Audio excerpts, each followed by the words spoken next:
ठीक है आप माता जी जब से कीर्तन की वो डालने लगे हो ना, देखो सबको कितना अच्छा सा कीर्तन करने आता है, मतलब पर आज कोई भी खुद आगे इसी नहीं का आता मैसेज था। आया था। मैं मतलब पूछ के नाम डालती हूँ ना सबका, तो शायद पता नहीं मुझसे मैंने हम्म। पूछा था, मुझे याद नहीं है किसी का पूछा था तो इसी का खुद मैसेज आया था कि हम्म। माता जी मैं कीर्तन करना चाहती हूँ, आप मुझे अगर किसी का नाम ना हो तो मेरे को मौका दोगे? मैं कहा ठीक है तू आ जा हाँ, तो देखो सुना सभी दिया। कितना अच्छा करते हैं, वैसे कोई आगे हाँ, नहीं आ रहा था जब फर्स्ट से आप टाइम किया नाम है, डालने कितना लगे हो अच्छा तो। मतलब भजन अच्छा। सुनाया है इसने ना, बिल्कुल हाँ मुझे जी, लगता जी नहीं था माता जी बहुत कि अच्छा है। वैष्णव भजन गाएगी, लेकिन वैष्णव भजन गाया, बहुत अच्छा गाया। जी बहुत बढ़िया, एकदम। हरे कृष्णा माता जी, नमस्ते इसके प्रणाम। अंदर काफी गुण है मुस्कान के अंदर ना, लेकिन ये थोड़ा सा जी। बिजी है तो समय नहीं मिलता। कई बार मुझे बोलती, जैसे अब यहाँ पे सेवा थी ना तो इसको पता नहीं चला, मैंने क्लास में बोला तो था कई बार, लेकिन क्लास में आई नहीं तो इसको पता नहीं चला। तो कह रही थी मैं भी कोई सेवा कर लेती, रंगोली बनाने की सेवा हो या कोई भी सेवा, इसको मतलब कर सकती है, रंगोली वगैरह अच्छी बना लेती है ये। माता जी बच्चों में टैलेंट होता ही है हाँ, बहुत लेकिन ज्यादा। इसको मौका नहीं मिला। मैं कहा ठीक है चल आगे से हम ध्यान रखेंगे। बच्चों में होता ही है, एक्टिव रहते हैं। तो ठीक है हम शुरू करते हैं, प्रार्थना करते हैं पहले। ओम अज्ञानतिमिरान्धस्य ज्ञानाञ्जनशलाकया चक्षुरुन्मीलितं येन तस्मै श्रीगुरवे नमः। श्रीचैतन्यमनोभीष्टं स्थापितं येन भूतले स्वं रूपकदा मह्यं ददाति सपदान्तिकं। वन्देऽहं श्रीगुरो श्रीयुतपदकमलं श्रीगुरून् वैष्णवांश्च श्रीरूपं साग्रजातं सहगणरघुनाथं तं सजीवं साद्वैतं सावधूतं परिजनसहितं कृष्णचैतन्यदेवं श्रीराधा कृष्णपादान् सहगण ललिता श्रीविशाखान्वितांश्च। हे कृष्णा करुणा सिंधु दीनबंधु जगतपते गोपेश गोपिका कांत राधा कांत नमस्तुते। तप्त कांचन गौरांगी राधे वृंदावनेश्वरी वृषभानुसुते देवी प्रणमामि हरिप्रिये। वाञ्छाकल्पतरुभ्यश्च कृपा सिंधु एव च पतितानां पावनेभ्यो वैष्णवेभ्यो नमो नमः। जय श्री कृष्णा चैतन्य प्रभु नित्यानंदा श्री अद्वैत गदाधर श्रीवासादि गौर भक्तवृंद। हरे कृष्णा कृष्णा कृष्णा हरे हरे, हरे राम राम राम हरे हरे।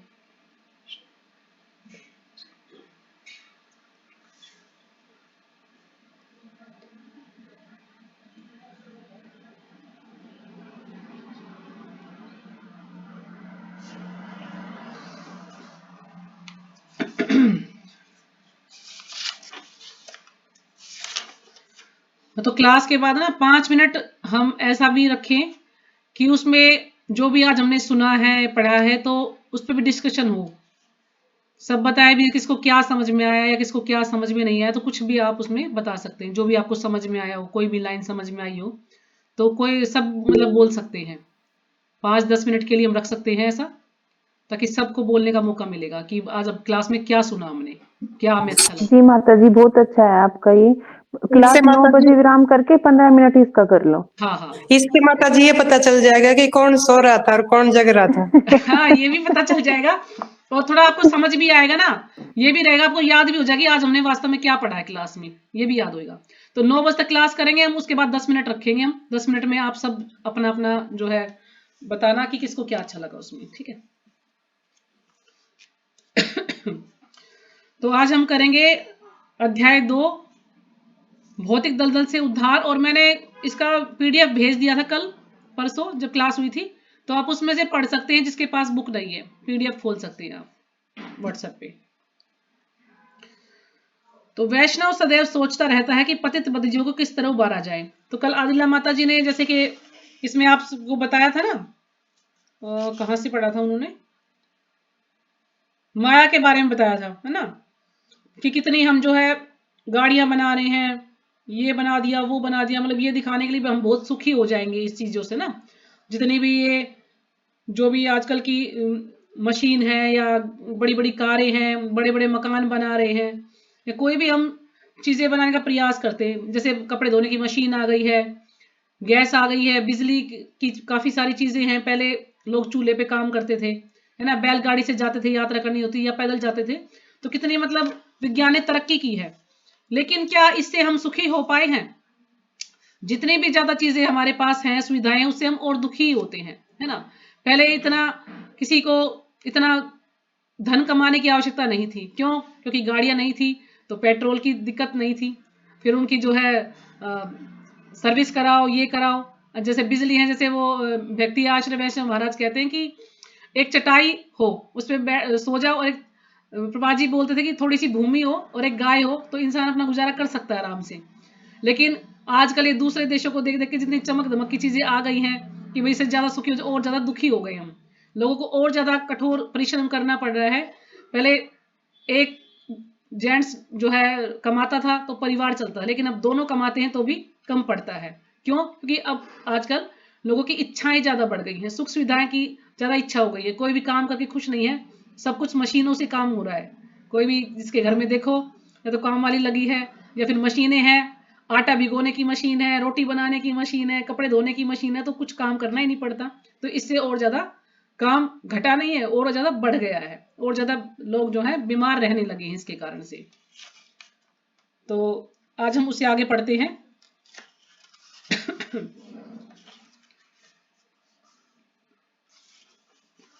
तो माता जी ने यहाँ पे छोड़ा था, वैष्णव सदैव सोचता रहता है कि पतित बद्ध जीवों को किस तरह उबारा जाए।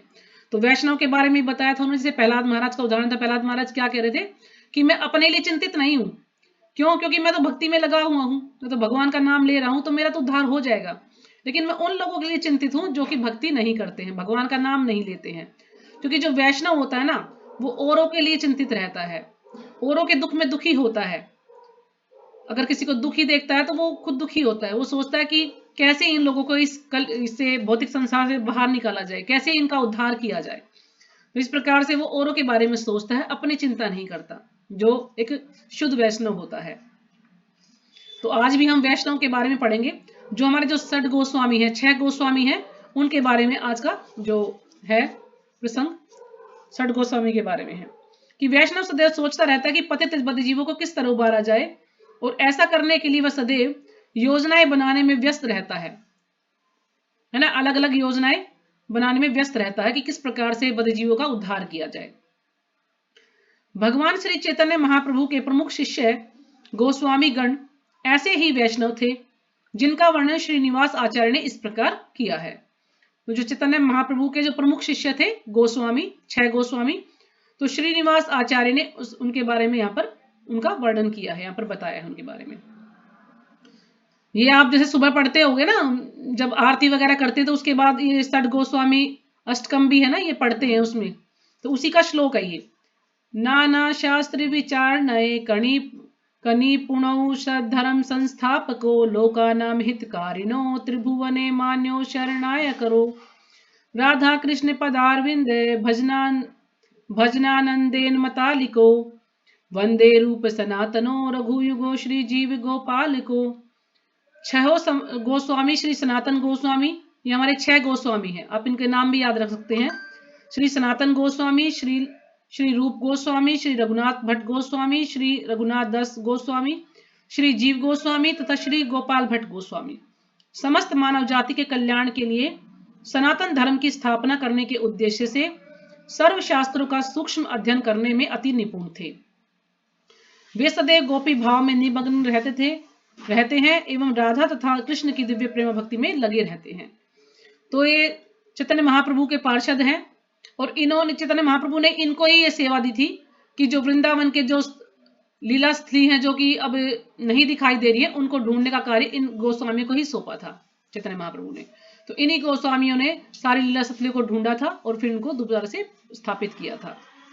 क्योंकि उस समय लोग, अब का काफी साल की बात हो गई थी, जैसे अब ये राधा कुंड है, श्याम कुंड है, तो यहाँ पे लोग कपड़े धोते थे, कुछ ऐसा मतलब इसको लग नहीं रहा था कि कोई कुंड है यहाँ पर, इस प्रकार से। तो उन्होंने इसको ढूंढा था चैतन्य महाप्रभु के कहने से, तो इसकी फिर से स्थापना की थी। जितने भी मंदिर हैं या और जो भी स्थान है वृंदावन में, सब जो है लुप्त हो गए थे धीरे धीरे, फिर सब का जो है उजागर किया, सबको प्रस्थापित किया।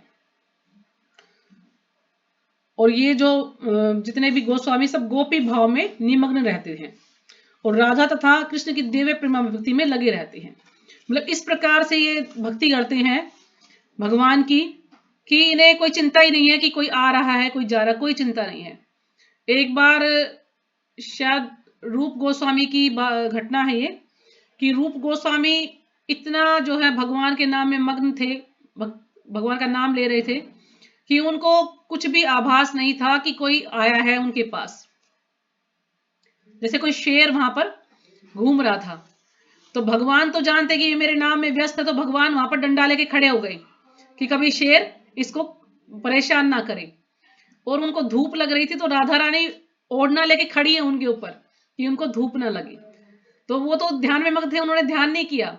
लेकिन सनातन गोस्वामी आते हैं और डांटते हैं रूप गोस्वामी को कि तुम सेवा कर रहे हो भगवान की अपनी सेवा कराने के लिए, क्या फायदा तुम्हारा ऐसा भक्ति का कि तुम जो है भगवान से सेवा ले रहे हो, हमें ठाकुर की सेवा करनी है, उनसे सेवा लेनी नहीं है। लेकिन उनको कुछ पता ही नहीं था, कह रहे मुझे तो पता नहीं, कह रहे श्रीमती राधा रानी जो है सो तुम्हारी सेवा कर रही है, तुम एक कुटिया क्यों नहीं बना लेते, उसमें जो है नाम क्यों नहीं करते भगवान का बैठ के आराम से, उसमें ध्यान करो, भगवान को फिर आना नहीं पड़ेगा, डंडा लेके खड़े हैं कि भाई तुम्हारी रक्षा करने के लिए कि वो शेर ना आ जाए कहीं। तो इस प्रकार से मतलब इतने नाम में मग्न थे कि इनको पता ही नहीं चलता था। तो ऐसे ही वैष्णव करुणा से परीक्षित महाराज ने सुखदेव गोस्वामी से कहा, अभी आपने विभिन्न प्रकार के नारकीय जीवन का वर्णन किया है। अब जो वैष्णव करुणा से व्याप्त थे परीक्षित महाराज, है ना, परीक्षित महाराज को चिंता थी कि जो ये इतने सारे जो जीव हैं उनको कैसे इनका उद्धार किया जाए। तो सुखदेव गोस्वामी से कहा कि अभी आपने विभिन्न प्रकार के नारकीय जीवन का वर्णन किया है, क्योंकि 28 प्रकार के नरक हैं, 5वां स्कंद देखेंगे तो उसमें 28 प्रकार के नरकों का वर्णन किया गया है। तो अब आप मुझे बताएं कि जो लोग कष्ट भोग रहे हैं उनका उद्धार किस तरह किया जाए। तो परीक्षित महाराज प्रश्न पूछ रहे हैं कि ऐसे लोगों का जो कष्ट भोग रहे हैं उनका कैसे उद्धार किया जाए, कृपया इसे मुझे समझाएं। अधु ने महाभाग यथेव नरकान नरह नानो गरियात नान नेयात तन में। इधर नरह शब्द मनुष्यों का या जिनका पतन हुआ है उनका सूचक है, तो नर आया है मनुष्यों के लिए। नरकान नरह नानो गरियात नान नेयात तन में, उन्हें उनके घोर कष्टों तथा भयावह पीड़ाओं से किस प्रकार उबारा जा सकता है। यह है वैष्णव हृदय की विशेषता, कि ये जो वैष्णव हृदय की विशेषता बताई कि वैष्णव इतना दयालु होता है कि वो औरों की पीड़ाओं के बारे में सोचता, कि इतने लोग जो कष्ट पा रहे हैं तो इनका उद्धार कैसे हो सकता है। महाराज परीक्षित ने यह भी कहा वे किसी न किसी तरह नारकीय जीवन को प्राप्त हुए हैं, लेकिन इसका अर्थ यह नहीं है कि वे उसी अवस्था में पड़े रहे। तो परीक्षित महाराज को यह आभास है कि अगर लोग नरक में हैं तो कुछ ना कुछ कार्य उन्होंने ऐसे किए होंगे, नरक में है वो, लेकिन अब क्या वो इसी अवस्था में पड़े रहेंगे, क्या उनका उद्धार नहीं हो सकता। ऐसा कोई ना कोई साधन तो होना ही चाहिए जिससे उनका उद्धार हो सके, अतः कृपा करके उन साधनों को आप मुझसे कहें। सुखदेव गोस्वामी ने फिर उत्तर दिया कि आप वो पूछ रहे हैं कि कुछ ना कुछ तो होगा कि उन लोगों का उद्धार हो जाए जो कि नरक में है। तो फिर सुखदेव गोस्वामी बताते हैं, न चेदी हयावचितिम यथा हंसः कृतस्य कुर्यान मन उक्ति पाणि भी ध्रुवम स वै प्रेत्य नरकानुपेति ये कीर्तिता में भवतस्ति गमयातनः। हाँ, मैं कठिन तथा पीड़ामय जीवन की लाक्षणिक नारकीय दशाओं को पहले ही बता चुका हूं। तो सुखदेव गोस्वामी कह रहे हैं कि मैं पहले ही तुम्हें जो कठिन और जो पीड़ादायक जो जीवन के जो नारकीय जीवन के जो लक्षण हैं उनको मैं पहले ही बता चुका हूं। बात यह है कि मनुष्य को ऐसे जीवन का प्रतिकार करना चाहिए, कि जो मनुष्य है उसको ऐसे जीवन का प्रतिकार करना चाहिए, यानी इसको बदलना चाहिए ऐसे जीवन को। तो यह किस प्रकार किया जाए, अब उसको कैसे उसमें बदलाव लाया जाए। पाप कर्म किस प्रकार किए जा सकते हैं, उसके कई ढंग हैं। उनमें से एक है मन से पाप करना, है ना, कोई मन से पाप करता है, कोई अनजाने में पाप करता है, कोई जानबूझ के पाप करता है। तो बहुत सारे तरीके हैं पाप करने के। अगर मन से भी पाप करते हैं तो उसका भी हमें फल भोगना पड़ता है, अनजाने में भी पाप करते हैं तो उसका भी फल भोगना पड़ता है। तो मुझे उस व्यक्ति को, उनमें से एक मन है मन से पाप करना। यदि मनुष्य कोई पाप कर्म करने का विचार करता है और इस तरह योजना बनाता है कि मुझे उस व्यक्ति को मारना है, तो यह भी पाप माना जाता है। जब मन सोचता है, अनुभव करता है तथा इच्छा करता है तो वहां कर्म होता है ना। जब मन सोचता है या इच्छा करता है तो या अनुभव करता है किसी चीज को, तो वहां पर भी कर्म होता है, क्योंकि कर्म तो बन रहा है। अगर उसने सोचा भी है कि मैं इसकी हत्या कर दूं तो वो कर्म बन गया, उसको सजा भोगनी पड़ेगी। संयुक्त राज्य अमेरिका के कुछ भागों में यदि किसी का कुत्ता किसी राह चलते व्यक्ति पर भौंकता है तो नियम के अनुसार कुत्ते का मालिक उसके लिए जिम्मेदार होता है ना। अब किसी का कुत्ता भौंक रहा है तो कुत्ते को तो कुछ नहीं कहेंगे ना, उस मालिक को पकड़ेंगे, भाई तुम अपने कुत्ते को संभालते क्यों नहीं हो, इसको बांध के क्यों नहीं रखते हो, ये हमें परेशान कर रहा है। तो अमेरिका में ऐसा ही नियम है कि कुत्ते को के मालिक को पकड़ा जाता है। यदि कुत्ता केवल भौंकता भर है लेकिन मालिक उसके लिए जिम्मेदार ठहराया जाता है। इसके लिए कुत्ता जिम्मेदार नहीं होता क्योंकि वह पशु है, किंतु चूंकि इस पशु के मालिक ने उसे अपना सर्वोत्तम मित्र बना रखा है अतएव नियम के अनुसार वही जिम्मेदार है। इसी तरह जैसे कुत्ते का भौंकना अवैध माना जा सकता है, उसी तरह अपमानजनक वाणी भी पापपूर्ण मानी जा सकती है क्योंकि यह भी भौंकने जैसा है ना। अगर हम अपनी वाणी से किसी का हम कुछ भी ना करें लेकिन हम उसके 2 मीठे शब्द बोल दें तो वो बड़ा खुश हो जाएगा, अच्छा लगेगा उसको। लेकिन उसी वाणी से हम किसी को कठोर शब्द बोल देते हैं तो वो व्यक्ति उस चीज को हमेशा याद रखता है, कभी भूलता नहीं है कि इस व्यक्ति ने मुझे ऐसा बोला था, है ना।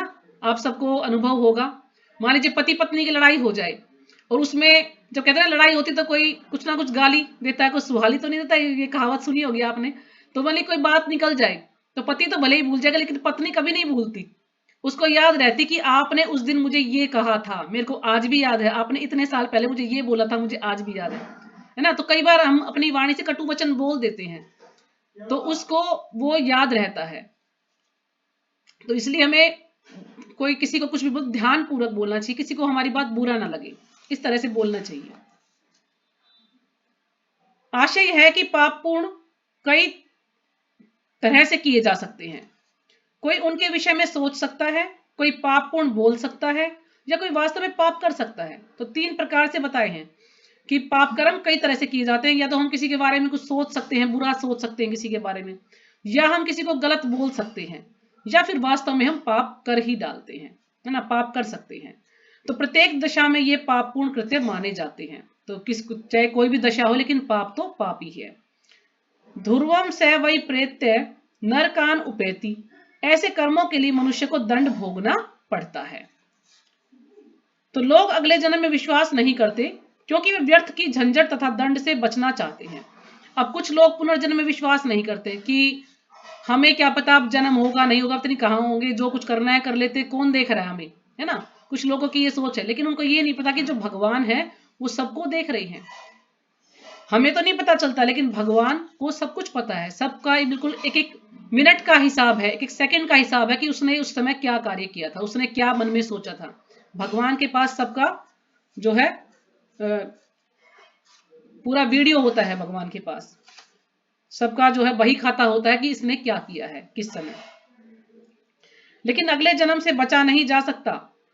यह सुविदित तथ्य है कि हमें कानून की मर्यादा में रहकर कार्य करना चाहिए, अन्यथा हमें दंड मिलेगा।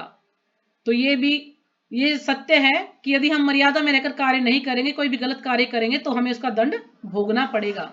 और इसके लिए फिर हमें दोबारा जन्म लेना पड़ेगा, चाहे हम अच्छा कार्य करें या बुरा कार्य करें, हमें दोबारा से जन्म लेना ही पड़ेगा, उसको भोगना पड़ेगा। यदि कोई अपराध करता है तो सरकार उसे दंडित करेगी, है ना। अगर हम कोई भी गलती करते हैं तो सरकार हमें सजा देती है, थाने में उसमें जो है जेल में डाल दिया जाता है। और जेल से यदि हम भागने की कोशिश करते हैं तो फिर हमारी सजा दुगनी हो जाती है। और यदि हम जेल में रहकर अच्छा कार्य करते हैं, अपने आप को सुधारने का प्रयास करते हैं, तो हमारी सजा माफ हो जाती है, कुछ कम हो जाती है। तो इसी प्रकार से यदि कोई, अब हम इस जेल खाने में सब सजा भुगतने के लिए आए हुए हैं, ये जो भौतिक संसार है इसको एक जो है जेल के समान माना गया है। और इसकी जेलदार कौन है? दुर्गा देवी। तो दुर्गा देवी हम सबको जो है कष्ट देती है, अगर हम गलत कार्य करते हैं तो हमको सबको सजा देती है दुर्गा देवी। लेकिन कुछ लोग सोचते हैं कि अब मान लीजिए कोई डिप्रेशन में है या किसी को कोई दुख है तो सोचता है चलो ठीक है मैं इस शरीर का अंत ही कर देता हूँ, रोज चिकचिक से अंत कर देता हूँ, पीछा छूट जाएगा। लेकिन वो बहुत बड़ी गलती करता है। अब मान लीजिए किसी की आयु 50 साल है और वो 10 साल पहले ही सुसाइड कर लेता है, तो उसको जो 10 साल बचे हैं उसको वो भूत बन के बिताने पड़ेंगे। वो सोचता है कि मैं आजाद हो जाऊंगा, नहीं, उसकी सजा और डबल हो जाएगी। उसको भूत के शरीर में ही, भूत प्रेत के शरीर में उसको रहना पड़ेगा। फिर वो इधर उधर शरीर ढूंढता है कि ताकि मुझे शरीर में कोई भूखा प्यासा रहता है फिर वो किसी के अंदर घुसने की कोशिश करता है। तो इसलिए कभी भी हमें चाहे कैसी भी परिस्थिति हो, अपने आप को हानि नहीं पहुंचानी चाहिए, सुसाइड कभी नहीं करना चाहिए, या कोई भी हमें ऐसा कोई कार्य नहीं करना चाहिए जो कि शास्त्रों की नजर में गलत है। यानी जो भी शास्त्रों में हम बताए गए हैं, हम उन्हीं को कानूनों को जो है नियमों को मानना चाहिए, अपनी तरफ से कुछ नहीं करना चाहिए। यदि कोई अपराध करता है तो सरकार उसे दंडित करेगी, किंतु कभी कभी अपराधी सरकार द्वारा दंडित होने से बच निकलता है। अब कभी कभी अपराधी बच निकलता है, या किसी को घूस देकर, रिश्वत देकर निकल जाता है वहां से, या ऐसे ही वो कुछ ना कुछ कार्य करता है, किस तरह से वो जेल से बाहर निकल जाता है। लेकिन ईश्वरीय नियम के बारे में ऐसा नहीं होता। लेकिन जो ईश्वरीय नियम है उसके बारे में ऐसा नहीं होता कि वो बच के नहीं निकल सकता। कोई भले ही दूसरों को धोखा दे ले, चोरी करके छिप जाए और इस तरह राज्य के दंड से अपने को बचा ले, किंतु वह अपने आप को श्रेष्ठ नियम या प्रकृति के नियम से नहीं बचा सकता।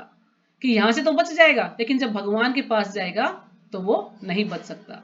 उसका पूरा हिसाब किताब वहां पर होगा, उसको उसी के अनुसार सजा दी जाएगी। यह अत्यंत कठिन है, क्योंकि इसके लिए अनेक गवाह होते हैं। दिन का प्रकाश साक्षी है, चांदनी साक्षी है, और कृष्ण तो सबसे बड़े साक्षी हैं। इस तरह कोई यह नहीं कह सकता कि मैं पाप कर रहा हूं, किंतु कोई मुझे देख नहीं सकता, है ना। लेकिन अब वो सोचता कि मुझे कौन देख रहा है, मैं गलत कार्य कर तो कोई नहीं देख रहा। लेकिन चांद भी साक्षी है, चांदनी दिन का प्रकाश है ना, सूर्य का प्रकाश साक्षी है, चांदनी साक्षी है, और कृष्ण वो सबसे बड़े साक्षी है।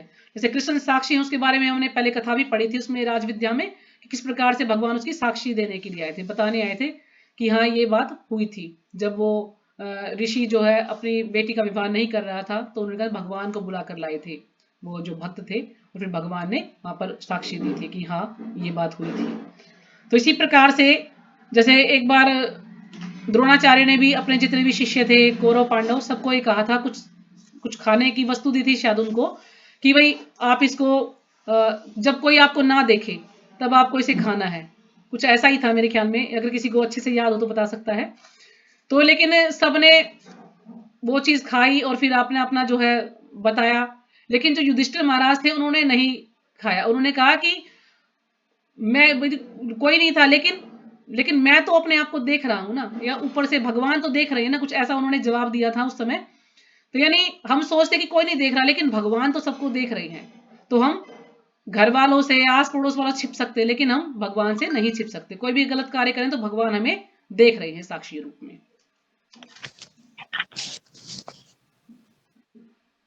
इस तरह कोई यह नहीं कह सकता कि मैं पाप कर रहा हूं, किंतु कोई मुझे देख नहीं सकता।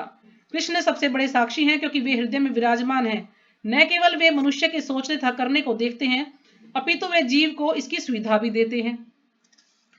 अब देखिए यहाँ पर भगवान जो है उसको सुविधा देते हैं। मान लीजिए कोई व्यक्ति चोरी करना चाहता है, उसकी इच्छा है चोरी करने की, तो भगवान उसको वो सुविधा देंगे कि वो चोरी कर सके, उसको इतनी बुद्धि देंगे कि वो चोरी कर सके।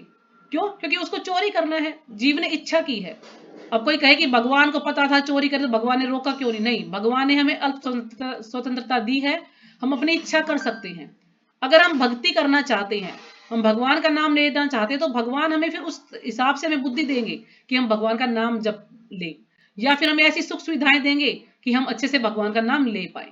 लेकिन हम चोरी करना चाहते हैं, किसी को मारना चाहते हैं, तो भगवान उसी तरह से हमें बुद्धि देंगे, सुविधाएं देंगे, ताकि हम वो कार्य कर सकें। तो भगवान हमारी जो इच्छा है उसको वहीं पर स्थित कर देते हैं। तो ये जीव के ऊपर निर्भर करता है कि उसने इच्छा क्या की है। भगवान तो सबकी इच्छा पूरी करते हैं, तो जीव की बुद्धि को वहीं पर स्थित कर देते हैं भगवान। यदि कोई अपनी इंद्रियों की तुष्टि के लिए कुछ करना चाहता है, तो कृष्ण उसे सब सुविधा प्रदान करते हैं। कोई अपनी इंद्रियों को तुष्ट करना चाहता है तो भगवान उसके लिए भी उसे सुविधा देते हैं। इसका उल्लेख भगवद गीता में इस प्रकार किया गया है, सर्वस्य चाहम हृदय सन्निविष्टो, मैं हर एक के हृदय में स्थित हूं। मतः स्मृति ज्ञानम अपोहनम च, मुझसे ही स्मृति ज्ञान था विस्मृति उत्पन्न होते हैं। तो भगवान कह रहे हैं कि मैं सबके हृदय में स्थित हूं, और जितनी भी स्मृति है, ज्ञान है, विस्मृति है, सब मुझसे ही उत्पन्न होता है। इस प्रकार कृष्ण हमें अवसर प्रदान करते हैं। यदि हम कृष्ण को चाहते हैं तो वे हमें उन्हें प्राप्त करने का अवसर देंगे, और यदि हम कृष्ण को नहीं चाहते तो वे तो वे हमको उन्हें भूल जाने का अवसर देंगे, है ना। तो भगवान यहाँ पर कह रहे हैं अगर हम भगवान को याद करना चाहेंगे तो इस प्रकार के अवसर हमें मिलेंगे, बुद्धि मिलेगी। लेकिन हम भगवान को भूलना चाहते हैं तो इस प्रकार के अवसर हमें मिल जाएंगे, इस प्रकार की बुद्धि हमें मिलेगी कि हम भगवान को भूल जाएंगे। यदि हम कृष्ण को, भगवान को भुलाकर जीवन का आनंद उठाना चाहते हैं तो कृष्ण हमें ऐसी सभी सुविधाएं प्रदान करेंगे कि हम उन्हें भूल जाएं। किंतु यदि हम अपना जीवन कृष्ण भावनामृत में बिताना चाहते हैं तो वे हमें प्रगति करने के लिए अवसर प्रदान करेंगे। यह सब हम पर निर्भर करता है। यदि हम सोचते हैं कि हम कृष्ण भावनामृत के बिना सुखी रह सकते हैं तो कृष्ण को इसमें कोई आपत्ति नहीं होती। यथेच्छसि तथा कुरु। अर्जुन को उपदेश देने के बाद उन्होंने इतना ही कहा कि अब मैं तुम्हें सब कुछ बता चुका हूं, अब जो चाहे सो करो। इस पर अर्जुन ने तुरंत उत्तर दिया, करिष्ये वचनम तव। अब मैं आपके आदेश का पालन करूंगा, यह है कृष्ण भावनामृत, है ना। अर्जुन को भगवान ने इतना उपदेश दिया, इतना ज्ञान दिया, इतना उनके बारे में समझाया सब कुछ, लेकिन आखिर में भगवान ने क्या बोल दिया कि मैंने तुम्हें सब कुछ बता दिया है, अब तुम्हारी इच्छा है, तुम जो चाहो करो। लेकिन अर्जुन ने क्या किया, अर्जुन ने स्वीकार किया कि मैं जो है आपके शरणागत हूं, मैं आपका शिष्य बन गया हूं, तो आपने जो भी मुझे ज्ञान दिया मैं उसको करने का पालन करूंगा। तो जो है अर्जुन फिर जैसे भगवान ने उनको उपदेश दिया उसी को पालन करते हैं वो। तो यह है कृष्ण भावनामृत। भगवान हमारी स्वल्प स्वतंत्रता में हस्तक्षेप नहीं करते, है ना। भगवान ने हमारी थोड़ी सी अल्प स्वतंत्रता दी है तो उसमें कभी हस्तक्षेप नहीं करते भगवान।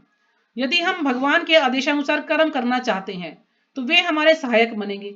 अगर भगवान ने जो भी शास्त्रों में जो भी नियम दिए हैं, जो भी आदेश दिए हैं, उसके अनुसार हम कार्य करेंगे तो फिर भगवान हमारी सहायता करेंगे। यदि कोई कभी नीचे गिर भी जाए किंतु यदि वह निष्ठावान होगा और सोचेगा कि अब से मैं कृष्ण भावनाभावित रहकर उनके आदेशों का पालन करूंगा तो कृष्ण उसकी सहायता करेंगे। अब मान लीजिए हम सब भक्ति में लगे हुए हैं लेकिन कोई पतित भी हो जाता है, बाई चांस हम कुछ ऐसा होता है किसी चीज से हम किसी चीज के कारण हम जो है भक्ति छोड़ देते हैं, तो फिर भी जो है हमारा कुछ बुरा नहीं होगा, भगवान जो है फिर भी हमारी सहायता करेंगे, हम दोबारा से भक्ति में जुड़ जाएंगे, फिर से हम भगवान का नाम ले पाएंगे। क्यों? क्योंकि हमें अपनी गलती का एहसास है। दूसरा, हमारी भक्ति जो है निष्ठावान होगा वो भक्त, यानी उसने गलती तो कर दी लेकिन उसको ये तो रहेगा कि हाँ मैंने गलती कर दी है तो अब मैं क्या करूं, तो फिर वो सोचेगा कि चलो मैंने गलती की तो मैं और अच्छे से जो है वो भक्ति करना चाहे। तो भगवान उसकी बुद्धि को वहीं पर स्थिर कर देते हैं कि ठीक है इसने गलती की है तो कोई भी बात नहीं। अगर कहते हैं ना थोड़ी सी हम भक्ति करते हैं और किसी कारण से हम पतित हो जाते हैं, हम सोचते हैं कि भी भक्ति से गिर गया, तो उसमें भी हमारा कोई नुकसान नहीं होगा, हम फिर से जो है भगवान की भक्ति करेंगे क्योंकि भगवान देख रहे हैं कि ये भक्ति कर रहा था, पहले जो है मेरी सेवा में जुड़ा हुआ था, तो किसी कारण से ये थोड़ा सा है ना थोड़ा फिसल गया है व्यक्ति, थोड़ा सा पतित हो गया तो कोई नहीं, वो फिर से वो जो है भगवान की भक्ति में जुड़ जाएगा। यानी इसको हम पतित नहीं कह सकते कि वो पतित हो गया अभी भक्ति नहीं कर पाएगा, नहीं, फिर से उसको ऐसे अवसर दिए जाएंगे कि भक्ति कर पाएगा।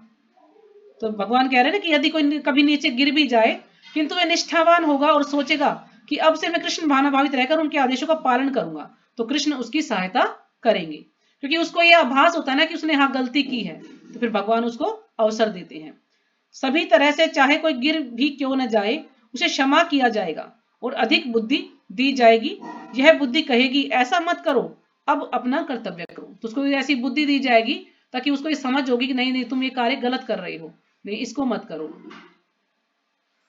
अपना कर्तव्य करो। किंतु यदि कोई कृष्ण को भूलना चाहता है, यदि वह कृष्ण के बिना ही सुखी रहना चाहता है तो कृष्ण उसे अनेक अवसर प्रदान करते रहेंगे जिससे वह उन्हें जन्म जन्मांतर तक भूलता रहे। परीक्षित महाराज ने कहा यदि ऐसा नहीं है कि मैं यदि कह दूं कि ईश्वर नहीं है तो ईश्वर नहीं होंगे, या मैं जो कुछ करता हूं उसके लिए मैं जिम्मेदार नहीं होऊंगा। तो परीक्षित महाराज कह रहे हैं अगर मैं कहूँ कि ईश्वर नहीं है तो क्या ईश्वर नहीं होंगे? ईश्वर तो है। हमारे ना मानने से क्या होता कि हमको ये भगवान कुछ नहीं होता, नहीं, लेकिन भगवान होते हैं, भगवान है। नास्तिक लोग अपने पाप कर्मों के कारण ईश्वर के होने से इनकार करते हैं, लेकिन जो नास्तिक लोग है ना वो क्या कहते हैं, नहीं भगवान नहीं होते, कोई भगवान नहीं है, ये तो ऐसे ही जो है किसी ने लिख दिया है, ये तो काल्पनिक बातें हैं सारी, भगवान नहीं होते। यदि वे सोचते हैं कि ईश्वर है तो वे दंड का विचार आते ही कांप उठते हैं, लेकिन वो बार बार कहते भगवान नहीं है और भगवान नहीं है और एकदम से भगवान उनके सामने आ जाएंगे तो फिर वो कांप जाएंगे बिल्कुल। और फिर उन्हें दंड भुगतना ही पड़ेगा।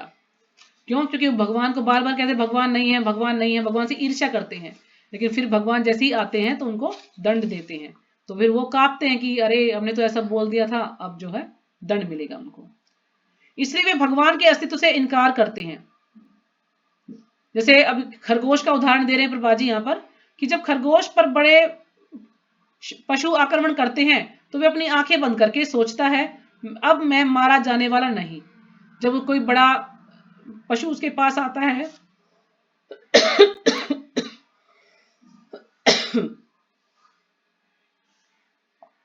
तो खरगोश क्या करता है? आंखें बंद कर लेता है कि आंखें बंद कर लूंगा तो मैं अब बच जाऊंगा, मेरी मृत्यु नहीं होगी। लेकिन ऐसा नहीं होगा। आंखें बंद कर लेता है कि मैं मारा जाने वाला नहीं हूं, किंतु वह मार डाला जाता है, लेकिन उसको मार दिया जाता है। आंखें बंद करने से वो मौत टल नहीं सकती, उसकी मौत निश्चित है। तो इसी प्रकार से जो नास्तिक लोग हैं ये कहते हैं कि नहीं भगवान नहीं है, लेकिन वो बार बार कहते हैं भगवान नहीं है, भगवान नहीं है, और एकदम से भगवान उनके सामने प्रकट हो जाते हैं। फिर वो कांप जाते हैं कि अब हमें दंड मिलेगा। तो उनके ना कहने से कि भगवान नहीं, तो ऐसा नहीं हो सकता कि भगवान नहीं है, भगवान तो है। इसी प्रकार हम ईश्वर के अस्तित्व तथा उनके नियमों को भले ही अस्वीकार करें, है ना। कुछ लोग नहीं मानते ना कि भगवान का रूप नहीं होता, भगवान तो जो है निराकार है, या हम भगवान के कुछ लोग भगवान के नियमों को नहीं मानते कि अब जो है कल किसने देखा, है ना, आज तो ले ले जिंदगी का मजा, कि भाई तू कुछ भी कर ले, कौन देख रहा है हमें, हम तो कुछ भी करें। जैसे एक मुनि की बात होती है, पता नहीं उनका नाम याद नहीं आ रहा मुझे, तो वो कहते थे कि आज जो है तुम खूब घी पियो, उधार लो और खूब घी पियो, लेकिन कल हम मर जाएंगे तो कौन हमसे पैसे वसूल करने आएगा, है ना। खूब अपना आराम से रहो, मजे करो और खूब घी पियो उधार लेकर के। मर जाएंगे तो सब समाप्त हो जाना है, कुछ बचेगा ही नहीं। तो उसको ये नहीं पता कि हम मर जाएंगे, लेकिन हमने उधार लिया है तो वो तो उधार हमें देना ही पड़ेगा। लेकिन वो ऐसा बोलते थे कि कुछ नहीं होने वाला। लेकिन अगर हम किसी का 1 रुपया भी ले लेते हैं उधार और हम किसी कारणवश उसको देते नहीं है, भूल जाते हैं, तो उसके लिए भी हमें दोबारा जन्म लेना पड़ता है। वो जिसका भी हमने कर्जा लिया वो भी व्यक्ति आएगा, उसको भी कर्जा अपना हमसे वसूल करेगा। तो इसलिए हमें कभी भी कोई भी ऐसा कर्म नहीं करना चाहिए जो कि हमें दोबारा से जन्म लेना पड़े, उसको भुगतने के लिए आना पड़े, भोगने के लिए आना पड़े उसको।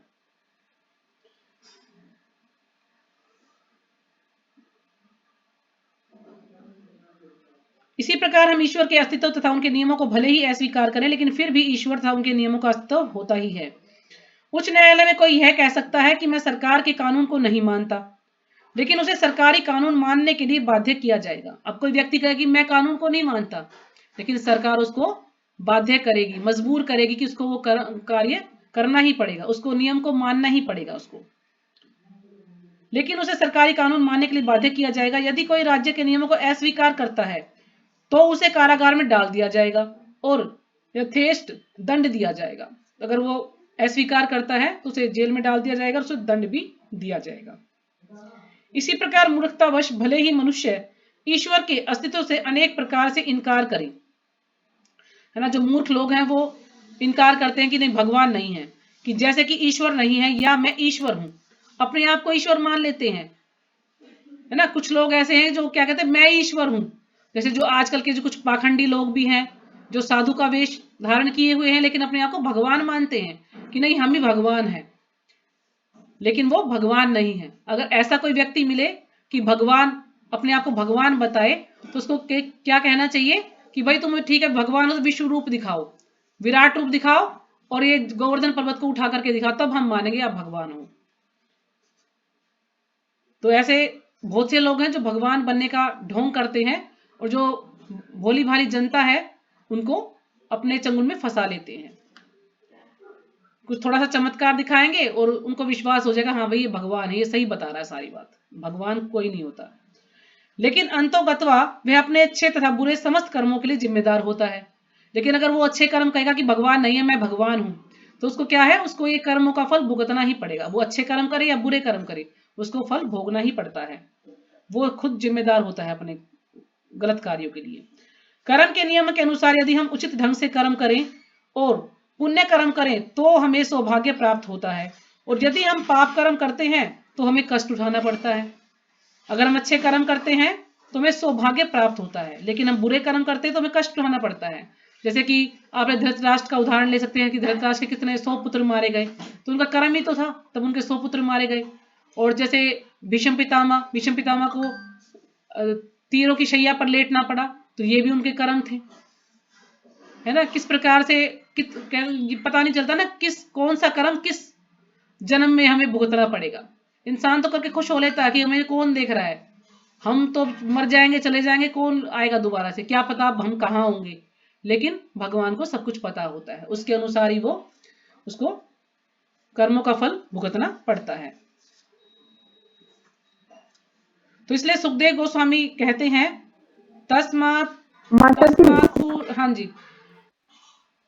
कई बोलिए। एज हो गया, अब पूछ लो आप, मतलब और किसी से कुछ मतलब जो कोई बताना चाहेगा, नहीं ये पढ़ी कल हो पढ़ा भाई? देना यहाँ से। अच्छा ठीक है भाई, किसको क्या समझ में आया तो सब अपना अपना एक 2 मिनट बोल के बताएंगे कि इसमें कौन सी बात आपको समझ आई। माता जी ये कौन सा दंड होता है, यथेष्ट? ये तो इसमें यही है मेरे ख्याल में, यथेष्ट का मतलब तो कि इसको दंड तो दिया ही जाएगा, यही होगा मेरे ख्याल में। माता जी मैंने इसको देखना भूल गई, अर्थ देख लो कोई अगर, चलो मैं देखती हूँ, मेरे ख्याल में तो यही होता होगा, क्योंकि जो मुझे थोड़े अर्थ लगे तो मैंने उनका अर्थ लिख लिया था, लेकिन ये मैंने ध्यान नहीं करा। यथेष्ट यानी माता जी जैसे होता है, जैसे हाँ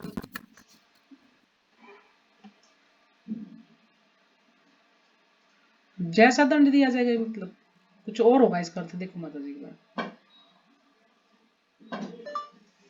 मीनिंग ऑफ यथेष्ट,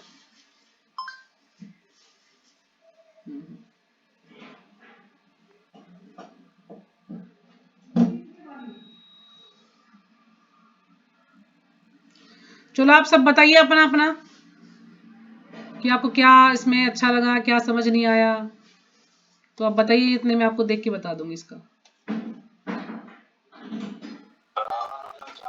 हरे कृष्णा माता जी, प्रणाम। कोशिश करती हूँ माता जी, थोड़ा सा जो आपने पढ़ा है उसको समझा जो मैंने। इसमें माता जी हमें पहले बताया गया कि हमें सच गोस्वामियों के बारे में, जिस प्रकार सनातन गोस्वामी रूप गोस्वामी भगवान की सेवा करते थे, हमें उसी भाव से भगवान की मतलब भक्ति करनी चाहिए। पर भक्ति में इतना भी नहीं होना चाहिए कि हम भगवान की सेवा लें। पहले तो हमारे से होगी नहीं ऐसी, लेकिन थोड़ी बहुत होती है तो उसमें भी थोड़ा सा हमें सावधान होकर करना पड़ेगा। और जो भी हमारे पाप कर्म है वो तो हमें भुगतने ही पड़ेंगे, चाहे वो हमने जान के किया हो चाहे अनजाने में किया हो, उनका तो फल हमें भोगना ही पड़ेगा। और जो भी हम कार्य करते हैं ये सब हमें शास्त्रों के अनुसार ही करना चाहिए, इसमें हमें अपने आप को अपने उसे मन से नहीं करना चाहिए, तो नहीं तो हमारे लिए विपत्ति का कारण बन जाता है। और जब भी हम किसी से बात करें तो सोच समझ के मतलब वाणी का उपयोग करना चाहिए कि किसी को दुख ना हो, चाहे वो भक्ति में हो, चाहे भौतिक जगत में, चाहे आध्यात्मिक जगत में हो। और जैसे कि आपने उदाहरण देके समझाया था द्रोणाचार्य कि उन्होंने फल दिया था तो वो खाने के लिए गए थे, तो भगवान तो सारी जगह है। हमें ये नहीं सोचना चाहिए कि भगवान हमें नहीं देख रहे, हम इधर ये काम कर लें या वो कर लें, झूठ बोलना है कुछ चोरी करना। तो हमें सावधानी पूर्वक पूरा भक्ति में अपने को लगाना चाहिए कि अगर कोई वैसे नहीं देख रहा तो भगवान तो देख ही रहे हैं। ये न कि अपनी निज तुष्टि के लिए हम कोई वैसा कार्य करें। और फिर इसमें माता जी ये भी बताएगा, माता जी इसमें ये क्या था कि जैसे कि हम किसी विपत्ति में, लेकिन इसमें खरगोश का दिया हुआ है, वो आंखें बंद करके क्यों सोच रहे कि मैं बच जाऊंगा? वो सोच रहा है ना माता जी मतलब कि अगर आंखें बंद कर लूंगा तो बच जाऊंगा मैं। माता जी आप म्यूट हो।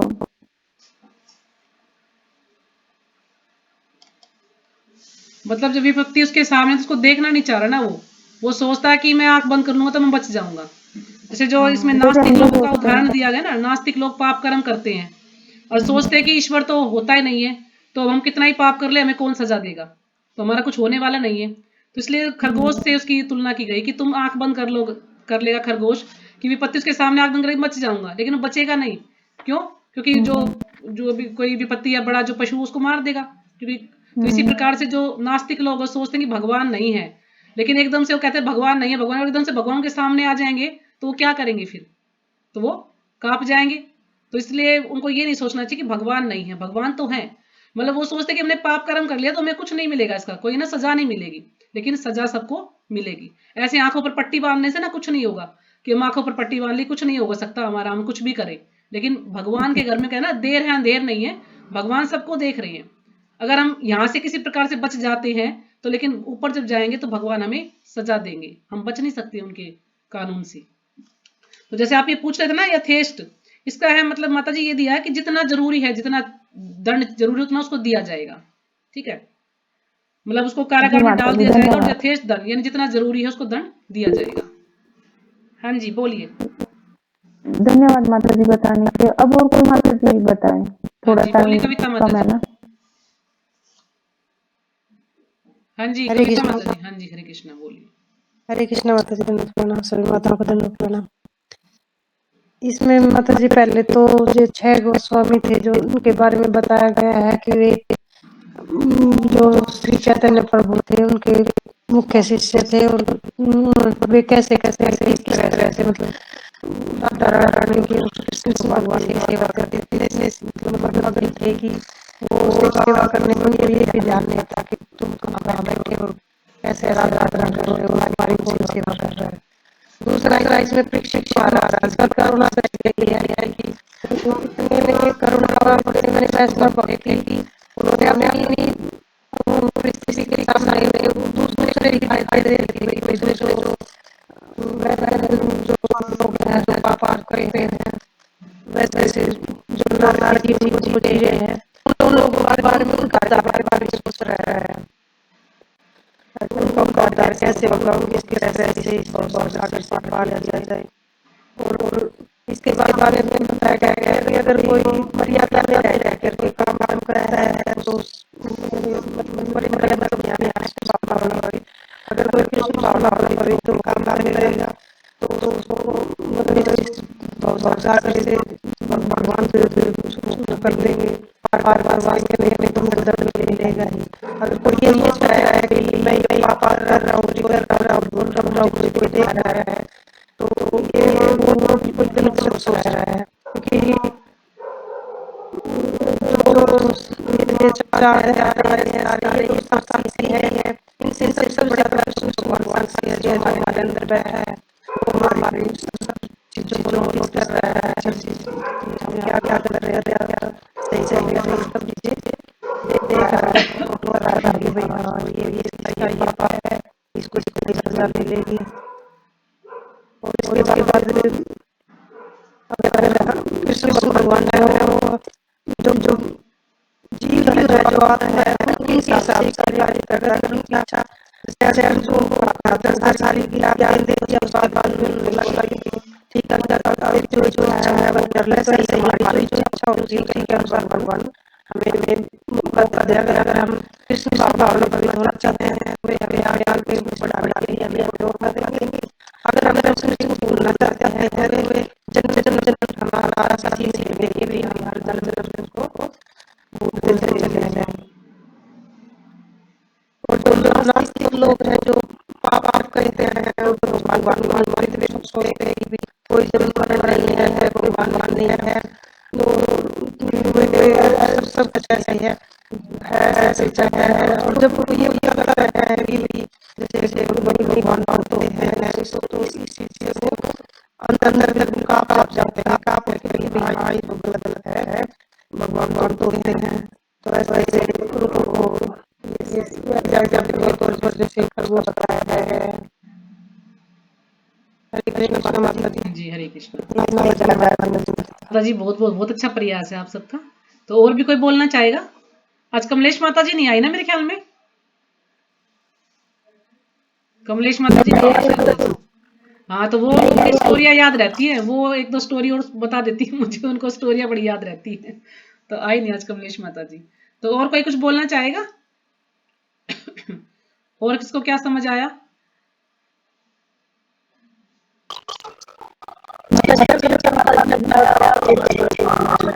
अच्छा जी, ठीक है।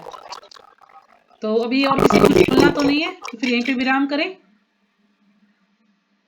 तो अच्छा प्रयास था माता जी आपका का, और कल भी आपने अच्छा बोला था आदिल्ला माता जी के बारे में, पूनम माता जी।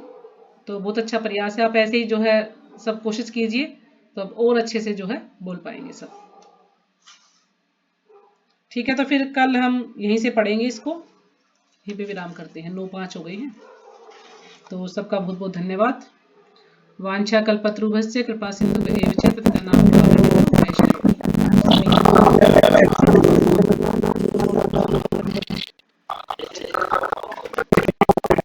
क्योंकि जो और ग्रुप है ना, सब में ऐसे ही डिस्कशन चलता है बाद में।